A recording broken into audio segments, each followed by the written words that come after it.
Students, tense का पहला video lecture हमारा कंप्लीट हो चुका है, जिसमें ये बताया गया है कि टेंस क्या होता है, किस तरह से उसके काइंड्स होते हैं, किस तरह से उसको डिवाइड होता है, क्या उसकी डेफिनेशन होती है। जो माइनर सी जो चीज़ें होती हैं उन चीज़ों के बारे में हम बात कर चुके हैं।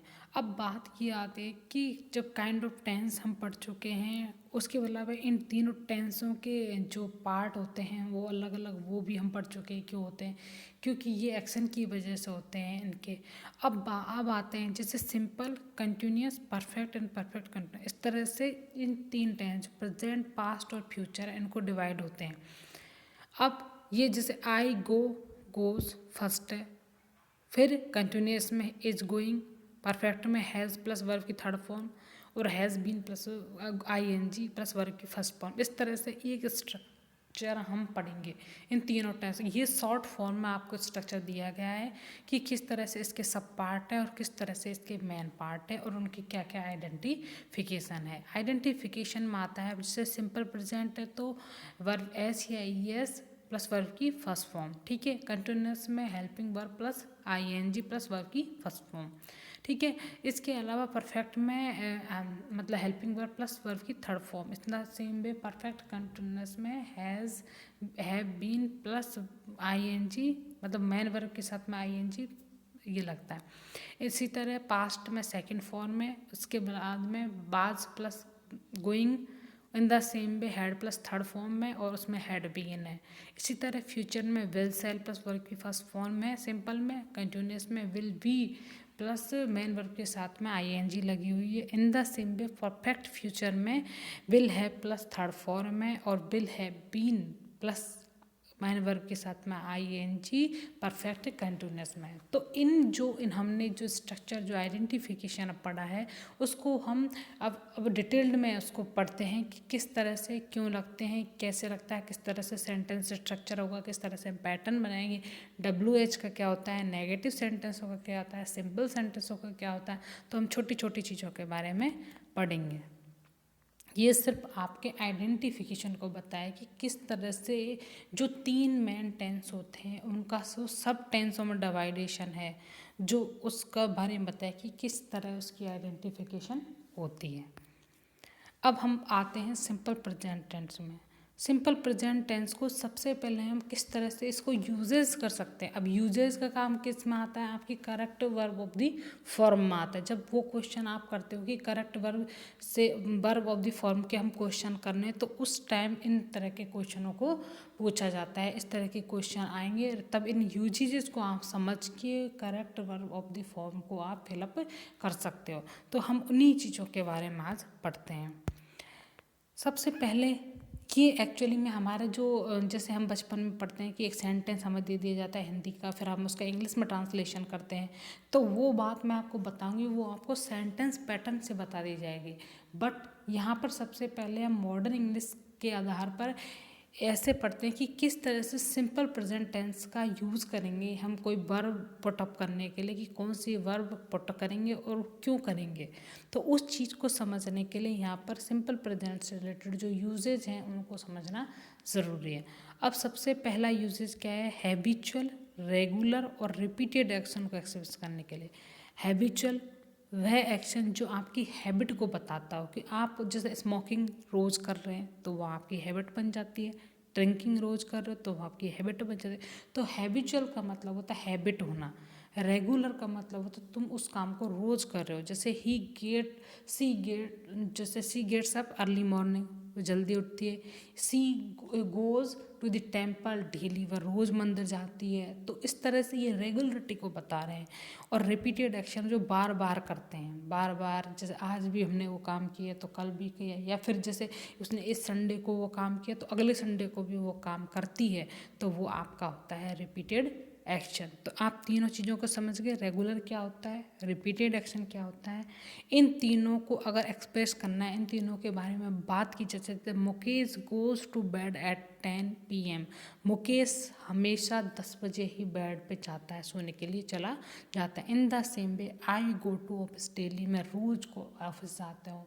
हो सकता है मैं महीने में एक बार छुट्टी ले लूँ, लेकिन मेरा रोज़ का काम क्या है, ऑफिस जाना। तो डेली जो वर्ड है वो आपका दिखा रहा है रिपीटेड एक्शन को, रेगुलर एक्शन को दिखा रहा है, हैबिट को दिखाता है। आपका 10 PM वाला वैसे हैबिट में आता है स्मोकिंग होना, ड्रिंकिंग होना, इस तरह की जो चीज़ें जो रोज़ कोई व्यक्ति करता है तो वो आते हैं आपके हैबिट में। अगर इस तरह का कोई भी सेंटेंस भाव देता है तो आप क्या लगाओगे, सिंपल प्रेजेंट टेंस की वर्ब लगाओगे। सिंपल प्रेजेंट टेंस में अगर प्लूरल वर्ब है जैसे वी, यू, दे के साथ में तो हम ओनली वर्ब लगाएंगे, ठीक है। जब लेकिन यदि जैसे ही, सी, इट है, मतलब सिंगुलर सब्जेक्ट है तो वर्ब के साथ में हम एस या ई एस लगाएंगे। अगर वर्ब के साथ में एस या एस लगा, जैसे मैंने लिखा ईट, जैसे गोज है, अगर यहाँ होता है वी तो गो लगाते, लेकिन ये आपका सिंगुलर सब्जेक्ट है इसलिए आपने यहाँ पर क्या लगा, वर्ब के साथ में ई और एस लगा है, ठीक है।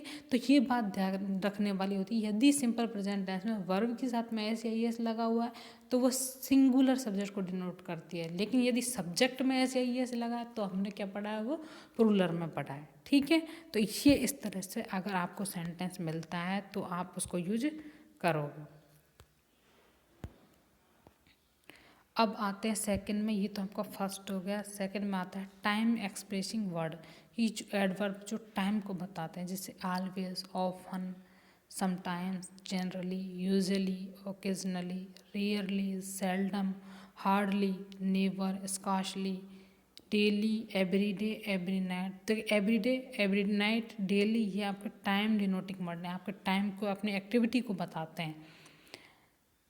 जो ये टाइम एक्सप्रेशन कैसे, जैसे ही, इनका यूज़ कब होता है, जैसे ये आपका सब्जेक्ट है, जैसे ही, जैसे ये सब्जेक्ट है, ये आपकी मेन वर्ब है, तो इससे बीच में इनका यूज होता है, ये बात याद रखने वाली होती है। ये सब्जेक्ट है, कम्स आपकी मेन वर्ब है, तो इसके बीच में इनका यूज होगा, चाहे ऑफन हो, चाहे समटाइम हो, चाहे जनरली, यूजुअली, ओकेजनली, रियरली, इन सभी जो टाइम एक्सप्रेसिंग वर्ड है इनका यूज हमेशा मेन वर्ब से पहले ही होगा, और ये मोस्टली आपके सिंपल प्रेजेंट टेंस को डिनोट करती हैं।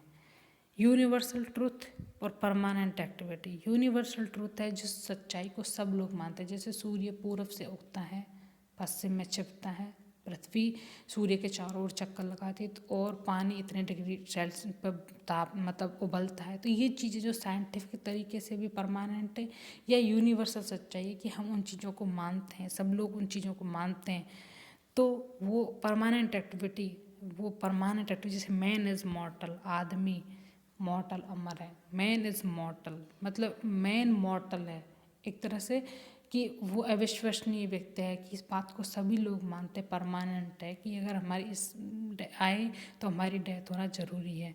The sun rises in the east, सूर्य हमेशा पूरब से ही उगता है, तो इस बात को बताते हैं आपके यूनिवर्सल ट्रुथ, ठीक है। परमानेंट एक्टिविटी जो फिक्स एक्टिविटी होना, वो जैसे man comes and goes to the heaven, आदमी आते और जाते हैं, स्वर्ग को चले जाते हैं। तो ये चीज़ें जो आपने परमानेंट एक्टिविटी को दिखाती है वो उसमें भी आप क्या करोगे, सिंपल प्रेजेंट टेंस का ही यूज करोगे। ये सिंपल प्रेजेंट टेंस से रिलेटेड आपके कुछ रूल्स थे। टाइम एक्सप्रेशन एडवर्ब हो गया, यूनिवर्सल ट्रूथ हो गया, हैबिचुअल एक्शन रिलेटेड एक्शन हो गया। इसके बाद हम आगे बढ़ते हैं। कोई भी कोटेशन हो, कोटेशन का मतलब होता है जो पोइट ने कोई बात को एज इट कही हो, वो कोटेशन में आती है। प्रोवर्ब्स कहावत आती है, मैक्सिम किसी वाक्य कही हुई बात होती है। Are used in simple present, इन सभी चीज़ों को सिंपल प्रेजेंट टेंस में ही यूज किया जाता है। जैसे a bad carpenter quills with his tools, एक इसका मतलब हिंदी में होता है नाचने आवे आंगन टेढ़ा, मतलब कि एक बुरा बढ़ई हमेशा अपने औजार से लड़ता रहता है। तो उस जैसे वैसे वर्ड्स जो कहावतें हैं, प्रोवर्ब, मुहावरे, मैगज़ीन कोई कहावतें हो, तो वो सभी चीज़ें सिंपल प्रेजेंट टेंस में ही यूज़ होती हैं। या फिर कोई करंट इवेंट्स हो, अभी की कोई घटना हो, कोई करंट न्यूज़ हो, या न्यूज़पेपर की हेडलाइंस हो, वो सभी सिंपल प्रेजेंट टेंस में ही यूज़ होती है। जैसे prime minister Modi arrives eight Jaipur, prime minister Modi Jaipur पहुंच चुके हैं, तो करंट इवेंट है, करंट जो आज ही जो घटना घटित हो रही है वर्तमान में, उन सभी चीज़ों को दिखाने के लिए सिंपल प्रेजेंट टेंस यूज होता है। कोई फिक्स प्लान है और वो फिक्स प्लान किससे डिनोट हो रहा है, आपके नेक्स्ट डे और टुमारो से। जैसे कि फिक्स है कि हमारे जो कॉलेज हैं वो अक्टूबर में ही खुलेंगे या और 10 बजे खुलते हैं, तो फिक्स्ड है कि अक्टूबर में ही खुलेंगे। तो वो फिक्स प्लान को दिखाने के लिए हम सिंपल प्रेजेंट टेंस का यूज़ करते हैं। अब आते हैं कंडीशनल सेंटेंस। कंडीशनल सेंटेंस और सपोजनल सेंटेंस, दो तरह के सेंटेंस होते हैं। कंडीशनल सेंटेंसों में कंडीशन होती है, जबकि सपोजनल सेंटेंस हम मानते हैं यदि मैं प्राइम मिनिस्टर होता तो मैं ये करता, यदि मैं पक्षी होता तो ये करता। तो ये सपोजनल सेंटेंस होते हैं। जबकि कंडीशनल जो सेंटेंस होता है उनमें कंडीशन की भावना होती है। कंडीशन मतलब एक शर्त छुपी हुई होती है, जैसे यदि तुम पढ़ोगे तभी तुम पास हो, यदि तुम तेज दौड़ोगे तभी तुम रेस जीतोगे। तो इफ़ यू रन फास्ट, यदि तुम तेज़ दौड़ोगे, you will win the race, तो तब तुम रेस को जीत पाओगे। तो ऐसे सेंटेंसों में ये होता है ये जो इफ़, जिससे ये if, whether, as long as soon as, हाँ, ये वर्ड कनेक्टिव वर्ड अगर इससे जुड़े हो तो उनके साथ में हमेशा सिंपल प्रेजेंट टेंस होता है। जबकि जो अदर दूसरा सेंटेंस होता है इनके अलावा उसमें कभी भी विल से, इसमें इफ़ वाले सेंटेंस में आप कभी विल से नहीं लगाओगे, इसमें हमेशा सिंपल प्रेजेंट टेंस होगा। जबकि इसमें तुम्हारा क्या होगा, सिंपल फ्यूचर टेंस होगा। यू जैसे विल प्लस वर्ब की फर्स्ट फॉर्म। हियर और देयर से स्टार्ट होने वाले सेंटेंस जैसे हियर कम्स द बस, तो यहाँ पर भी सिंपल प्रेजेंट टेंस ही यूज़ होगा।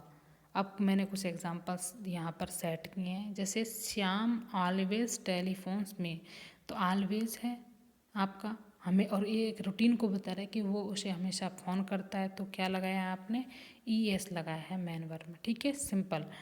I get up before sunrise, मैं सूर्योदय से पहले उठ जाता हूँ, तो ये उसकी हैबिट है। तो हैबिट को डिनोट करने के लिए क्या लगाओ आप, सिंपल प्रेजेंट है, तो इसलिए यहाँ पर गेट सही है। स्टार साइन एट नाइट, और सूर्य जो तारे हैं वो तो रात को चमकते हैं, ये हमारा क्या है, यूनिवर्सल ट्रुथ है। तो यूनिवर्सल ट्रुथ को दिखाने के लिए भी हमने क्या पर यहाँ पर साइन वर्ड यूज किया है, जबकि साइंड यहाँ पर पास्ट है, वो पास्ट नहीं होगा। ठीक है, तो इस तरह से ये आपका सिंपल प्रेजेंट टेंस के यूजेस थे कि किस तरह से सिंपल प्रेजेंट टेंस को की जो फॉर्म है भाई इस तरह यूनिवर्सल एक्टिविटीज़ के लिए, रिपीटेड एक्शन के लिए इनका यूज़ किया जाएगा। जब हम इनको correct form verb of the form भरेंगे तब हम इन चीज़ों को याद में रखते हुए उनको भरेंगे, तब जाके हमारी करेक्ट होंगी वो वर्ब। क्योंकि टेंस का काम ही सिर्फ होता है वर्ब को, मैंने जब आपको टेंस की डेफिनेशन बताई तब इस बात को बताया कि हमारा जो एक्शन है वो वर्ब बताती है, और हमने किस टाइम जोन में कौन सा एक्शन किया है यही हमारा टेंस होता है, और यही जो वर्ब में चेंजेस होता है। जैसे अगर प्रेजेंट में तो वर्ब में ऐसे ही है, अगर हम कंटिन्यूस में तो ING लग जाता है, उसके बाद आप परफेक्ट में पहुँचे तो उसमें थर्ड फॉर्म लग जाती है। तो हमारी वर्ब में ही चेंज होना ही टेंस का काम होता है। तो इसलिए यहाँ पर हमारे जितने भी देखो वर्ब में जो चेंज है वो इन रूल्सों के आधार पर ध्यान रखते हुए हमको केयरफुली करनी होती है। अब आते हैं आपके सिंपल प्रेजेंट टेंस के सेंटेंस पैटर्न कैसे बनते हैं। जो आपके हिंदी में जो सेंटेंस दिए होते हैं उनका इंग्लिश में ट्रांसलेशन आप कैसे करते हो। जैसे सामान्यतः ताहू, ती है, ते है, ये क्रिया इनके लगे रहते हैं। जैसे मैं खाना खाता हूँ, मैं पानी पीता हूँ, लेता हूँ, पीता हूँ, इस तरह से। तो आई ईट फूड, खाता हूँ से समझ गए आप, सिंपल प्रेजेंट है। ठीक है, इससे समझ गए आप कि सिंपल प्रेजेंट, इसलिए आपने यहाँ पर प्लूरल सब्जेक्ट होने की वजह से बिना इसके ईट वर्ब यूज किए। अब आते हैं आप सेंटेंस पैटर्न पे। एक हमारा अफर्मेटिव सेंटेंस पैटर्न होता है, एक हमारा नेगेटिव होता है, एक इंट्रोगेटिव होता है, एक WH वाला होता है, और एक होता है हमारे नेगेटिव इंट्रोगेटिव और नेगेटिव WH वाला। इस तरह से हमारे 6 सेंटेंस पैटर्न होते हैं। अफर्मेटिव सेंटेंस सिंपल सेंटेंस होते हैं, पॉजिटिव सेंटेंस होते हैं। ठीक है, इनको स्टेटमेंट भी बोलते हैं। तो सब्जेक्ट प्लस वर्ब की, अब इसमें 2 वर्ब ये है, जैसे हमारी वर्ब 5 तरह की होती हैं। फर्स्ट वर्ब की फर्स्ट फॉर्म में प्लूरल फॉर्म होता है, और जो फिफ्थ फॉर्म होता है उसमें वर्ब में एस या ई एस लगे रहते हैं। और बीच की एक सेकंड फॉर्म होती है, एक थर्ड फॉर्म होती है, जो कि फोर्थ फॉर्म होती है वो आपकी आईएनजी वाली होती है। इस तरह की जो आपकी वर्ब है उसकी 5 फॉर्म होती हैं। तो फर्स्ट फॉर्म में क्या आती है आपकी प्लूरल फॉर्म, जबकि जैसे प्लूरल फॉर्म में हम बिना एस के, जबकि फिफ्थ फॉर्म में आती है आपकी एस के साथ वाली, मतलब सिंगुलर फॉर्म। जैसे आई ईट ए मैंगो, यहाँ पर प्लूरल सब्जेक्ट है इसलिए आपने वर्ब की फर्स्ट फॉर्म मतलब प्लूरल वर्ब यहाँ पर यूज की है। हरी रीड्स ए नॉवल, हरी ने नॉवल को पढ़ा, तो हरी सिंगुलर सब्जेक्ट है इसलिए यहाँ पर सिंगुलर वर्ब आएगी। सिंगुलर वर्ब तभी होगी जब उसमें एस या ई एस तुम लगाओगे। ठीक है, ये आपका अफर्मेटिव सेंटेंस का पैटर्न हो गया। नेगेटिव सेंटेंस का जैसे ही सी इट के साथ में डज लगता है, जबकि और बाकी के साथ में डू लगता है। तो I do not eat a mango, मैं एक आम को नहीं खाऊंगा, तो सब्जेक्ट हो गया, फिर आपका डू नॉट हो गया, फिर ईट हो गया, फिर आपके अदर वर्ड हो गया। ठीक है, इसी तरह इंट्रोगेटिव ये इंट्रोगेटिव सेंटेंस दो तरह के होते हैं। एक तो होते हैं जो हेल्पिंग वर्ब से start, do does is am are was verb से स्टार्ट होने वाले, और दूसरे होते हैं आपके डब्ल्यू एस से स्टार्ट होने वाले। दोनों को अलग अलग तरीके से बनाया जाता है, चाहे आपके पैसिव वॉइस में ले लो चाहे आप नरेशन में लो, दोनों को अलग अलग तरीके से बनाया जाता है और दोनों को अलग अलग तरीके से समझना बहुत ज़्यादा ज़रूरी है। अब है interrogative sentence. Interrogative sentence do does plus subject plus verb की first form plus other whether होते हैं। जैसे क्या मैं आम खाता हूँ, तो do I eat a mango, do फिर सब्जेक्ट प्लस वर्ब की first form plus other word. इसी तरह नेगेटिव इंट्रोगेटिव में क्या होगा, डू डज के बाद में नॉट लगाएगा, फिर आपको सब्जेक्ट लगाए, जैसे don't I eat a mango, मैं आम नहीं खाता हूँ। डब्ल्यू एच वाले में डब्ल्यू एच होता है, फिर आपका जो ये इंट्रोगेटिव जो हेल्पिंग वाली प्रोसेस होती है वो डब्ल्यू एच वर्ड के बाद में एज इट आ जाती है। तो W H plus do does plus subject plus word की first form plus other word लगाते हैं। Why does she go there, और इसमें डज के बाद में नॉट लगा देते हैं तो वो डब्ल्यू एच नेगेटिव सेंटेंस हो जाता है। तो इस तरह से आपका सेंटेंस पैटर्न है, ये एक बार समझो कैसे यूज करते हैं और कब करते हैं, क्योंकि यही आपका जो नरेशन और वॉइस पैसे पढ़ाए जाएंगे पैसे वगैरह तब ये काम आएगा। तो इसमें आपको कहाँ डाउट हुआ है वो पूछे। देखो इसमें डब्ल्यू एच के बाद में डज मतलब सेम जो आपके इंट्रोगेटिव सेंटेंस बनते हैं वो डब्ल्यू एच के बाद में एज इट आ जाता है। डब्ल्यू एच के बाद में पहले हेल्पिंग वर्ब लगाते हैं फिर आप सब्जेक्ट लगाते हैं, जबकि जिसमें पहले हेल्पिंग वर्ब होती है फिर सब्जेक्ट लगाते हैं। और हमेशा जहाँ डज के है तो वहाँ उसके साथ में नॉट तो होगा, चाहे वो आगे हो चाहे पीछे।